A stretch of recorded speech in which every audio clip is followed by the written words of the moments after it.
আপনারা ভালো করেই জানেন যে ককটেল পাখির ব্রিডিং সিজন এখন চলছে। গরমকালেই কিন্তু ককটেল পাখি ভালো ব্রিড দেয়। আজকে আপনাদের সঙ্গে ককটেলের ব্রিডিং নিয়ে কিছু টিপস আজকে শেয়ার করব, যাতে আপনারা এই প্রচণ্ড গরমেও ককটেল পাখির থেকে ভালোভাবে ব্রিড নিতে পারেন। আপনারা দেখছেন দে পাখি হাউস। আমার চ্যানেলে পাখি সম্বন্ধীয় সকল ধরনের ভিডিও নিয়মিতভাবে আপলোড দেওয়া হয়। যারা ইতিমধ্যে চ্যানেল সাবস্ক্রাইব করেছেন তাদেরকে অসংখ্য ধন্যবাদ জানাই, আর যারা এখনও পর্যন্ত চ্যানেল সাবস্ক্রাইব করেননি তাদেরকে বলে অবশ্যই চ্যানেলটিকে সাবস্ক্রাইব করে রাখবেন। গরমকালেই কিন্তু ককটেল পাখি ব্রিডিং সিজন চলে। ভারত এবং বাংলাদেশের আবহাওয়া অনুযায়ী এই সময় কিন্তু ককটেল পাখি ব্রিডিং সিজন চলছে। কিন্তু এই প্রচণ্ড গরমে পাখিদের থেকে আপনারা কীভাবে ব্রিড নেবেন? কোনো এমনিতেই এতটাই গরম যে পাখিদের থেকে ব্রিড নেওয়া অসম্ভব হয়ে পড়েছে। বেশিরভাগ পাখাল বন্ধুরই কিন্তু পাখির সেট আপ ছাদের ওপরে হয় বা আউটডোরে হয়, যেখানে সারাদিনই সূর্যালোক পাখির সেট আপের উপরে থাকে। তাহলে প্রচণ্ড একটা গরম থাকে পাখির সেট আপের মধ্যে। এই সময় পাখিগুলোকে কিভাবে রাখলে আপনারা পাখির থেকে ভালো ব্রিডিং পাবেন এবং পাখিগুলো ভালো থাকবে, সেই নিয়ে কিছু টিপস আজকে আপনাদের সঙ্গে শেয়ার করব। প্রথম যে জিনিসটা সেটা হচ্ছে খাবার দাবার। খাবার দাবারের উপরে আপনাদেরকে বিশেষ নজর দিতে হবে, কারণ ককটেল পাখির এই সময় যেহেতু ব্রিডিং সিজন, এই সময় পাখিদেরকে আপনাদেরকে প্রোটিন সমৃদ্ধ খাবার অবশ্যই পাখিদেরকে দিতে হবে এবং তার সঙ্গে এমন কিছু খাবার দিতে হবে সেগুলোকে দিলে যাতে পাখির থেকে আপনারা খুব ভালো একটা ব্রিড পান। প্রথম যে জিনিসটা সেটা হচ্ছে পাখির শরীরকে আপনাকে ঠান্ডা রাখতে হবে। পাখির শরীরকে ঠান্ডা রাখতে গেলে আপনাদেরকে রেগুলারই ওআরএস কিংবা ডাবের জল কিংবা অ্যালোভেরা মিশ্রিত জল পাখিদেরকে প্রোভাইড করতে হবে।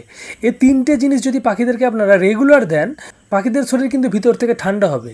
তো অবশ্যই আপনারা কিন্তু ওআরএস এই সময় ইউজ করবেন যাতে পাখিদের শরীর ঠান্ডা থাকে, কারণ পাখিরা যখন বক্স বা হাঁড়ির ভিতরে থাকবে তার ভিতরের অ্যাটমসফিয়ার কিন্তু প্রচণ্ড গরম হয়। তো যেহেতু ককটেল পাখি গরমকে অনেকটা ভালোভাবেই সহ্য করে নেয়, তাছাড়াও পাখিদেরকে আপনারা বাইরে থেকে সাপোর্ট হিসাবে কিন্তু এই জিনিসগুলো প্রোভাইড করবেন। তো তাতে কী হবে, পাখিদের শরীর কিন্তু ঠান্ডা থাকবে ইন্টারনালি। এবং তার সঙ্গে পাখিদেরকে যেহেতু এই সময়তে প্রচণ্ড যখন গরম চলে, তো সেই সময়তে পাখিদেরকে যেহেতু এগ ফুড দেওয়া সম্ভব হয় না বা এগ ফুড দেওয়া যায় না, সেই জন্য আপনাদেরকে উদ্ভিজ্জ প্রোটিনের উপরে বেস করতে হবে।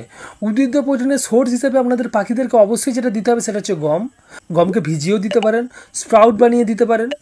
মুগ গড়াই দিতে হবে আপনাদেরকে, মুগ গড়াইকেও আপনারা ভিজিয়ে দিতে পারেন, তাকে অঙ্কুরিত করে মানে স্প্রাউট বানিয়েও পাখিদেরকে দিতে পারেন। এই দুটো জিনিসকে কিন্তু অবশ্যই পাখিদের খাদ্য তালিকায় আপনাদেরকে রাখতে হবে। এবং তার সঙ্গে একটা বিশেষ সবজি রয়েছে যেটা হচ্ছে বিট। বিট কিন্তু পাখিদেরকে অবশ্যই এই সময় দেবেন।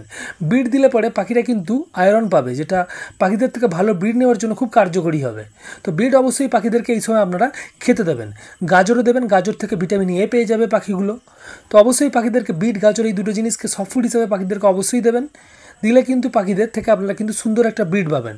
তার সঙ্গে কয়েকটা শাক কিন্তু পাখিদেরকে অবশ্যই দিতে হবে, যেটা হচ্ছে কুলেখাড়া শাক। কুলেখাড়া শাকেও কিন্তু প্রচুর পরিমাণে আয়রন রয়েছে, যেটা হচ্ছে পাখির থেকে ভালো ব্রিড পাওয়ার জন্য কিন্তু খুব এসেন্সিয়াল একটা জিনিস। অবশ্যই পাখিদেরকে আপনারা কুলেখাড়া শাক প্রোভাইড করবেন। তার সঙ্গে টেলাকুচে শাক দিতে পারেন। আর সজনে পাতা ইনক্লুড রাখবেন পাখিদের সব ফুডের সঙ্গে। পাখিরা যদি কাঁচা সজনে পাতা খায় ভালো, আর যদি কাঁচা সজনে পাতা না খায় তাহলে আপনার মার্কেট থেকে মোরিঙ্গা পাউডার অর্থাৎ সজনা পাতার গুঁড়োর প্যাকেট পাওয়া যায়, যে কোনো অনলাইন শপ থেকে আপনারা কিনে নিতে পারেন। আর না হলেও আপনারা প্রসেস করে নিজেদের ঘরেতে বানিয়ে পাখিদেরকে প্রোভাইড করতে পারেন। কিভাবে বানাবেন সেই নিয়ে আমার চ্যানেলেতে আগে থেকেই একটা ভিডিও দেওয়া আছে, সেই লিঙ্ক আমি ডেসক্রিপশন বক্সে দিয়ে দেবো। সেই ভিডিওটি দেখে নিতে পারবেন। আপনারা সহজেই কিন্তু বাড়িতে তাহলে সজনে পাতার গুঁড়ো বানিয়ে নিতে পারবেন।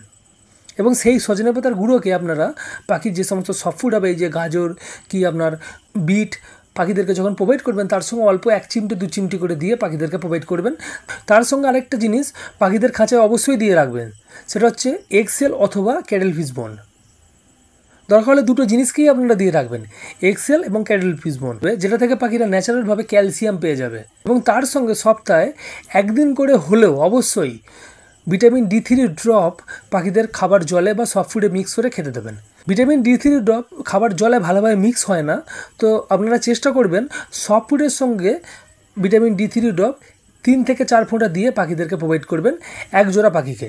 তার সঙ্গে গরমকালেতে যেটা আপনাদেরকে করতে হবে, পাখিদের সেট আপের অ্যাটমসফিয়ারটাকে ঠান্ডা রাখতে হবে। সেই জন্য পরিবেশের উপরে আপনাদেরকে নজর দিতে হবে। দ্বিতীয় যে পয়েন্টটি সেটা হচ্ছে পাখির ব্রিডিং পরিবেশ।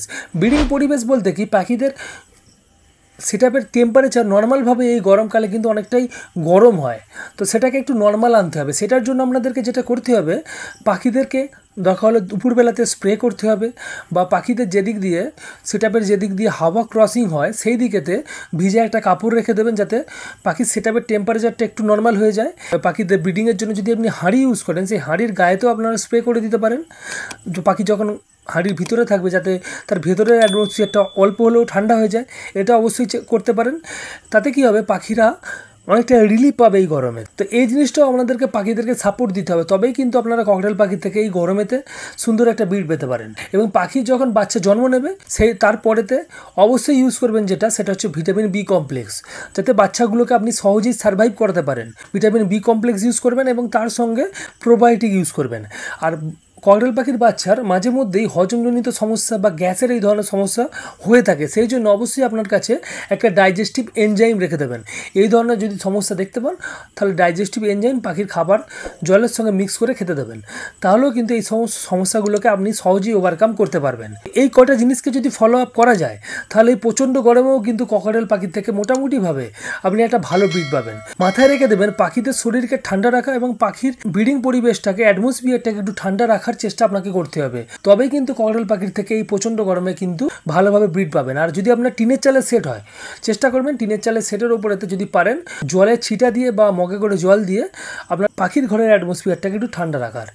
এই কটা জিনিসকে যদি ফলো আপ করেন, 100% ধরে রাখতে পারেন এই গরমকালেতে ককটেল পাখির থেকে আপনারা সুন্দর একটা ব্রিড পাবেন এবং পাখি ভালো ব্রিড করবে, আপনার বাচ্চা মোর্টালিটি হার কমে যাবে, বাচ্চাও কিন্তু সার্ভাইভ করবে। যদি ভিডিও ভালো লাগে ভিডিওটিকে লাইক করে দেবেন। ভিডিওর মধ্যে যদি কোনো ইনফরমেশন থাকে তাহলে অবশ্যই ভিডিওটিকে শেয়ার করে দেবেন আপনার কোনো পরিচিত পাখাল থাকলে।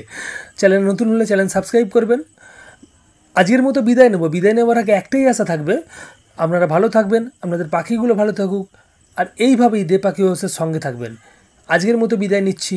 পরবর্তী কোনো একটি দিনে নতুন টপিক নিয়ে অবশ্যই দেখা হচ্ছে। ধন্যবাদ।